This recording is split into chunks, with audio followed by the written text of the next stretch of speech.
Senior सियासतदान जनाब फवाद चौधरी साहब ने हमें प्रोग्राम के हिस्से में ज्वाइन किया। चौधरी साहब, आपको खुश आमदीद। ये किस फड्डे में उलझ गए आप? पीटीआई ऑफिशियल ट्वीट कर रही है शेख वकास अकरम से जो आपका हालिया तनाज़ा है उस हवाले से कि माफ़ी मांगो या कानूनी कार्रवाई के लिए तैयार हो जाओ। नोटिस भी उन्होंने आपको भेज दिया है। माफ़ी मांग रहे हैं या फिर कानूनी कार्रवाई करवाएंगे? नहीं, मैंने तो उन्हें कहा है कि आप फौरन अदालत में आ जाएं, क्योंकि ऐसे नोटिस देने से हमें खामखा जो है आप अपना वक्त क्यों ज़ाया करें। और स्पेशली पीटीआई ऑफिशियल को तो देखिए आना ही नहीं चाहिए था। ये पीटीआई ऑफिशियल का मतलब होता है जहां पे जो पार्टी के ऑफिशियल मामलात हों उनको देखा जाता है। तो इन्होंने दबाव डाला होगा। वो अच्छे लड़के हैं, जिब्रान है, अजहर वगैरह, वो तो बेचारे बाकी जो हैं चूंकि ये उनके ऊपर दबाव रखते हैं कि आप क्यों मेरे हक में कैंपेन नहीं कर रहे, ये नहीं कर रहे, तो वो उन बेचारों ने कर दिया होगा। और जाहिर है वो अच्छे लड़के हैं, सब लड़के, उनसे तो मेरा इशू नहीं है। लेकिन ये है कि ये कर लें। उन्होंने कहा कि मेरी माशरे में बड़ी इज्जत है, तो वो खराब हुई है, जो मैं समझता हूँ नहीं है। तो बहरहाल ये तो फिर एक कंट्रोवर्शियल चीज़ है ना कि उनकी इज्जत है या नहीं। ये आपने पीटीआई ऑफिशियल को जिस तरह से मुखातिब किया है, पीटीआई ऑफिशियल अगर आपने पार्टी बैरियर जो ऑफिशियल्स हैं उनकी बात नहीं करे तो किसकी करे? वो ऑफिशियल नहीं है क्या पीटीआई के शेख वकास अकरम? ऑफिशियल्स की भी देखिए ना, दो हैट्स आपके हैं ना। एक आपने इंडिविजुअल अपना मामलात की, और एक जो है अपना, फॉर एग्जांपल अगर किसी की तलाक हो जाएगी तो क्या उसकी बीवी के खिलाफ कैंपेन शुरू कर देगी पीटीआई ऑफिसर? ये तो नहीं ना। एक जाती एक मामलात हैं, उनको वो जाती तौर पे देखेंगे।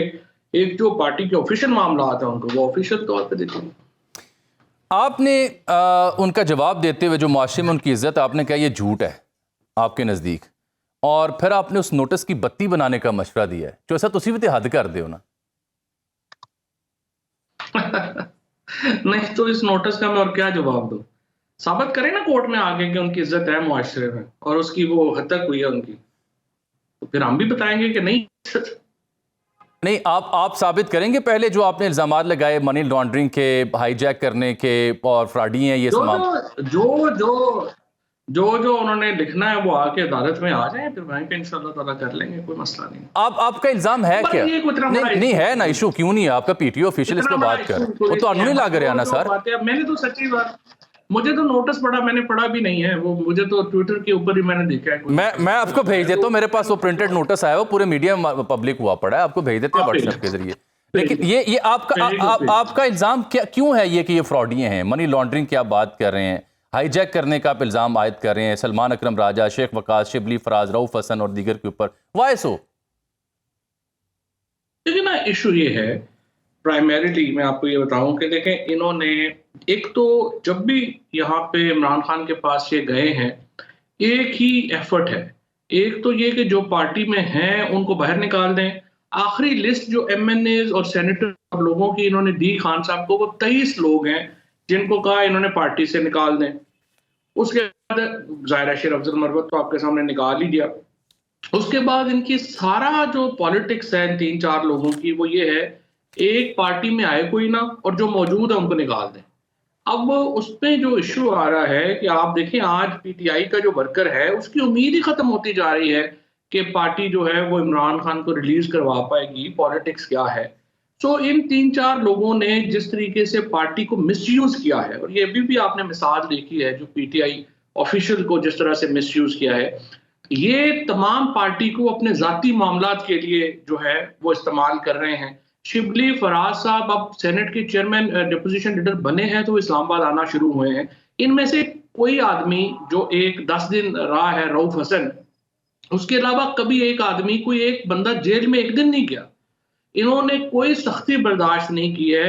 जो पीटीआई के कारकुनान या हम जैसे लोगों ने जो जुल्म बर्दाश्त किए, जो बर्बरियत की, उसको ये बुनियादी तौर के ऊपर पार्टी से मुफाद उठा रहे हैं, फायदे हैं, और पार्टी के लिए कुछ करने को तैयार नहीं है।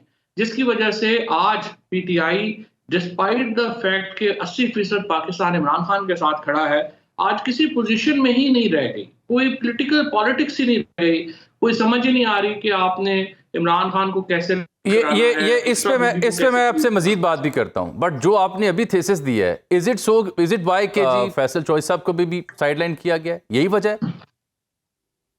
हर आदमी को ही साइडलाइन करना चाहते हैं। कि तो फैसल को तो, या फैसल को भी करने पे जो है वो मेरी बड़ी ज्यादती वाली बात है कि दिन रात आपके सामने है उसने जो काम किया है, 500 से ज्यादा उसने फ्री केसेस जो है वो किए हैं, लोगों को छुड़ाया है। उसने सुबह से लेके शाम तक जो है उसने सिर्फ पीटीआई को वक्त दिया है। और अगर इस तरह से 2-4 जो चुनूने हैं ये लेकिन पीटीआई के इंटरनल सर्कल समझते हैं कि आपका जो ट्विटर पे, मीडिया पे जो एक्टिविज्म है अगेंस्ट दी अवेलेबल लीडरशिप, वो ले डूबा है फैसल साहब को, और वजह नहीं है। तो देखिए, फिर तो मोहम्मद जुबैर नून लीग में थे, असद उमर जो थे वो पीटीआई में थे। अगर देखिए हम लोग, आप जानते हैं फैसल को, मुझे और सब लोगों को, हम सब लोग बड़े इंडिपेंडेंट हैं। हमारे व्यूज जो है वो इस तरह से नहीं होते कि एक आदमी का व्यू जो है वो मैं कंट्रोल कर रहा हूँ या मेरा व्यू वो कंट्रोल करेगा। या हमारे व्यूज जो हैं वो इंडिपेंडेंट है। बट ऑन मेरिट के ऊपर मैं बात कर रहा हूँ कि बड़ी इन्होंने ज्यादती की। आपको जो नोटिस सर्व किया गया ना, ये रिजवान शब्बीर कैनी एडवोकेट है सुप्रीम कोर्ट के, उनके तवस्सुस से, उसमें आपकी कुछ जुमले कोट एंड कोट भी उन्होंने लिखे हैं। मसलन आपने कहा है कि he has made huge money allegedly and I think इनको तो फारिग कर देना चाहिए। फिर आप कहते हैं शेख वकास जैसे लोगों को मैं पार्टी में लेकर आया, अब ये पार्टी के मामे बन गए हैं। आप भी एलिजिडली का लफ्ज़ यूज़ करें। कैसे मनी उन्होंने बनाई? केपी में जाके वो सेटल्ड हैं, अपने बाप के लिए टिकट्स लिए, और फिर आप कह रहे हैं पार्टी कोर्ट में, तो अब कोर्ट में आ जाएंगे ना जब, तो उसमें सारी चीजें आ जाएंगी, हो जाएगा। पार्टी में वैसे आप उन्हें लेके आए थे? 100%। आधी पार्टी में लोग किनको ले गए हैं, जाहिर है। ये कब की बात है? हमारे पास भी लोग आते थे ना सपाशे कराने और करते। जाहिर है हमने पार्टी तो हमने ही बनाई है। 2015 से पहले भी तो पार्टी थी ना, 2015 के बाद की भी पार्टी थी। जाहिर है कि पीटीआई को बनाने में हमारी बड़ी कंट्रीब्यूशन है। हमने पार्टी को बड़ा खड़ा किया है इमरान खान की क़यादत में उनके साथ। बिल्कुल ठीक। अच्छा चलिए, अदालत में मामला जाएगा, वहीं आप बयान कीजिएगा। दूसरा, जो आप पार्टी की अभी की सूरत हाल है पीटीआई की, वो जब आप बयान करते हैं तो उसमें शेर अफजल मरवत का भी एक एलिमेंट है।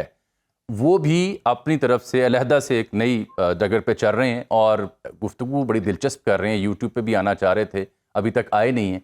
उन्होंने एक बड़ा अजब दावा, ये शेर अफजल मरवत साहब की ज़ाती मायूसी है या वाकई मैटर ऑफ द फैक्ट है कि 10 लोग भी ये लोग जमा नहीं कर सकते जो अभी की क़यादत है पीटीआई की? देखिए जावेद साहब, बात यह है, आप इतने तवील अरसे से चूंकि पॉलिटिक्स कवर कर रहे हैं, पीटीआई के वर्कर से लेके लीडर तक लोग जो हैं वो आपके वाकिफ हैं। आप उन सब से आपकी बात होती रहती है। आपके सामने है कि जो इस वक्त एक मायूसी की हालात हैं वो पीटीआई के, ये जो शेर अफजल मरवत बात कर रहे हैं, ये पीटीआई के आम वर्कर की भी यही बात है, कोई इससे मुख्तलिफ नहीं है। और देखें, मैं आपको पहले मैं अर्ज करना ये चाहता हूं कि इस वक्त एक एक्सटर्नल प्रेशर की बात थी। वो जो भी ट्रांजैक्शन हुई उसके नतीजे में जाहिर है कि हुकूमत और एस्टैब्लिशमेंट को एक हौसला मिला है कि हमें शायद यहाँ से अब कुछ इतनी जल्दी ना हो। उसके बाद आप देखिए, इनके इतने अहमक लोग हैं कि सलमान अकरम राजा ने प्रेस कॉन्फ्रेंस की और कहा कि हम तो मूवमेंट शुरू करने जा रहे हैं, किसी ने आना है साथ आ जाए, किसी ने नहीं आना ना आए। जाहिर है कि फजलुर रहमान साहब को ये बात जो है वो बुरी लगी। फिर देखें, आप जब अपोजिशन को बुलाता है चीफ जस्टिस, आप अकेले मुंह उठा के अपनी पीआर के चक्कर में चले जाते हैं। वकील हैं, इनके मुकदमे लगे होते हैं जजों के सामने, इनकी जिंदगी का और मकसद ही कोई नहीं सिवाय जजों की खुशामद के। तो ये सारा इनका जो कारोबार है, सारी चीजें हैं वो जजों की खुशामद के इर्द गिर्द घूमती हैं। और वो सारे चीफ जस्टिस के पास पहुंच गए। अगर कामरान मुर्तजा को साथ ले जाते तो क्या क़यामत आ जाती। इन्होंने एक ऐसा अलायंस जो बिल्कुल तकरीबन तय हो गया था, जो चीजें हो गई थी, इन्होंने खत्म कर दिया। और आज इतने बेहया है कि फिर मुंह उठा के फजलुर रहमान साहब के पास जा रहे हैं कल ये बात करके। तो ना इनमें रख रखाव है, ना इनको पता है, ना इनका कोई कद है, ना इनकी कोई अहमियत है। और ये अगर पार्टी के मामला इन्होंने चलाने हैं, तो मैंने तो खान साहब को भी कहा है, सच्ची बात है, मैंने कहा आपने इन लोगों को लगा दिया है। हम एक बुजदार को रोते थे, आपने आधा दर्जन बुजदार हम पे मुसद्दद कर दिए। तो मुझे बताएं कैसे करेंगे? खान साहब का क्या रिप्लाई था? अब तो खान साहब से पॉलिटिकल कम्युनिकेशन उस तरह से नहीं हो पा रही ना आप सबकी। ये जो नुक्ता आपने बुजदार और सारे बुजदार लगा दिए, इसके बाद खान साहब ने क्या कहा फिर आपको?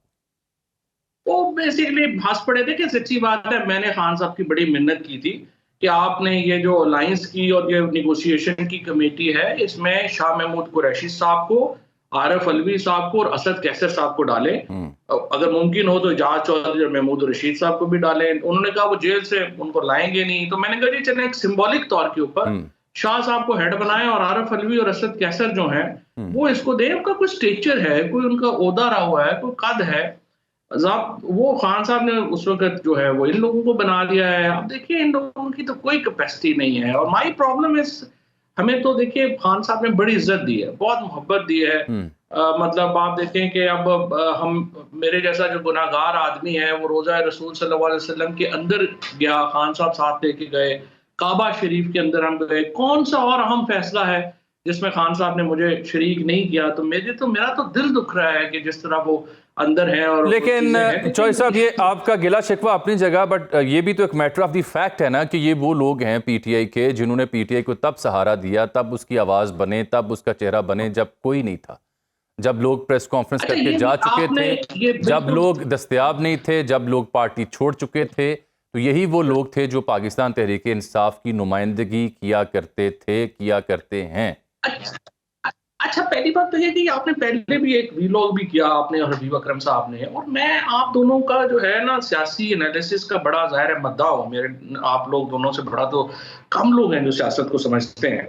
तो मैं हैरान ही हो गया ये बातें सुन के आपकी। मतलब इन लोगों ने क्या किया है? अभी मैं आपको बताऊं कि एक दिन, मुझे आप बताएं, सलमान राजा, शेख वकास, ये अपना रऊफ हसन, शिबली फराज साहब, एक दिन ये जेल में गए। इन्होंने क्या सख्तियां सही हैं, इन्होंने क्या किया है, कितनी दफा। ये तो जो शेख वकास साहब हैं इलेक्शनों से पहले से पेशावर में बैठे हुए हैं, एक दिन पंजाब में नहीं आए। सलमान राजा साहब की वीडियो जो है वो वायरल है कि 26 को कॉल देके, और वो खुद लाहौर की सड़कों के ऊपर अकेले फिर रहे थे। एक दिन ना इन्होंने कोई बात की, ना इन्होंने किसी स्ट्रगल में गए, ना इन्होंने कभी किसी जो है वो एहतजाज में गए। इनको सिर्फ इसलिए खान साहब ने लगाया कि इनको गिरफ्तार नहीं करेंगे, ये वकील है।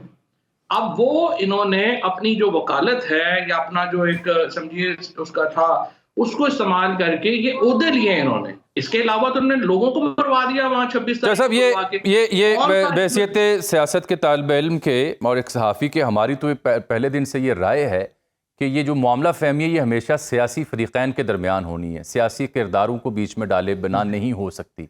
चाहे वो शाह महमूद कुरैशी साहब वाला फार्मूला हो, आपका फार्मूला हो, या किसी भी और सियासतदान की नुमाइंदगी की बात हो। तो जब तक ये सियासतदान जो बिलखुसूस सीजनड हैं, जिनके राब्ते हैं ख़ानदानी तौर पर, पार्लिमानी तौर पर, जब तक ये नहीं मिल बैठेंगे तब तक एक बहुत बड़ा एक खला है, एक कम्युनिकेशन का खला है, ताल्लुकात नहीं है। वो हुआ ये ना कि देखें ना, हम सबको पार्टी से एस्टैब्लिशमेंट ने निकाला है ना, इमरान खान ने तो नहीं निकाला। हमें तो जो एस्टैब्लिशमेंट ने जो है वो ठुटे मुके मार के, जेलों में डाल के, हैरेस करके, तशद्दुद करके हम लोगों को पार्टी से निकाला। अब उसके बाद जो वैक्यूम क्रिएट हुआ उसमें उन्होंने जो बिल्ड स्ट्रेटजी है, हम लोगों को उन्होंने जो है वो फारिग किया। एक एक्सटेंशन स्ट्रेटजी लगाई और एक बिल्ड स्ट्रेटजी लगाई। अब सवाल ये है कि ये 2 साल में ये जो लोग थे, एस्टैब्लिशमेंट से ताल्लुक होने को मेरे ख्याल में बुराई नहीं है। अगर इनका ताल्लुक है तो अच्छी बात है। मैं अपनी हाइंडसाइट में जब देखता हूं तो सबसे बड़ी गलती ही मैंने ये की कि जब खान साहब ने कहा कि कोई राब्ते नहीं करने, तो हमने राब्ते खत्म कर दिए और उसका इमरान खान को शदीद नुकसान, राब्ते रहने चाहिए, हमें शदीद नुकसान हुआ। 100% राब्ते होने चाहिए थे, क्योंकि जब हमारे राब्ते खत्म हो गए तो फिर किसी और के बन गए। नकवी, अहमद मलिक, सही, ये सारे लोग जो है सिर्फ